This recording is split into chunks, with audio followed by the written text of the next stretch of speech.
sa isang Kimi at ngayon labanan na naman sa Turtle. Grabe yung pambubrusko ni Lord JM. Ang tapang ni Lord JM dito ay labag yung Glorious Pata yung matras mo na si James Banks. Nagamit niya yung kanyang ultimate.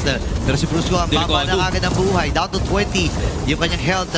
Ngayon Tornus ay nabitawan din ni King Kong. Pasok si Atoy R. Nagamit yung previous fighter pero si King Kong ang magwawagi. Napakaganda ng zone pero inibutan pa sa may gilid. Sa counterplay. Doon siya matitindi ng King Kong.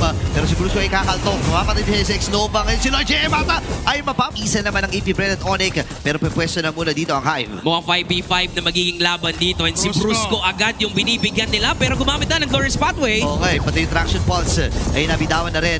Ngayon si Aqua yung matras. Lord JM may buhay pa rin talaga. Grabe yung sustain power. At din si X-Nova ay nakita nila. Nagamit na rin agad.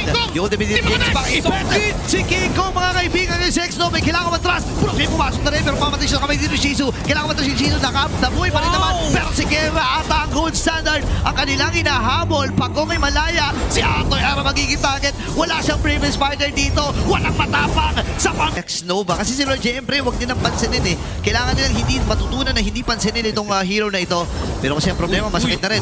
Dabang ka na rin. Kaya na si Brusco ay kailangan umatras. Nagamit yung dividers. Lahat na pinitawan niya. Pero nag-stack lang siya ng Sky Pierce sa dito ni Aqua. Ngayon yung Lord. Sa may bandang tayo sa sumuro na. Kailangan matras si Atoy R. Pokes from Super Prince.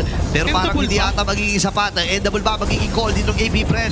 And this time ay si X-Nova ay nagbe-base lock na. Si Kiko ay kailangan umatras. At base lock na nga ang AP Bren. Super Prince sila kuha. Natukakan na tumamba para dito sa Onyx Philippines. Ngayon Torres sa gitna. Makikita ang ni Jesus James Pass. At ang buong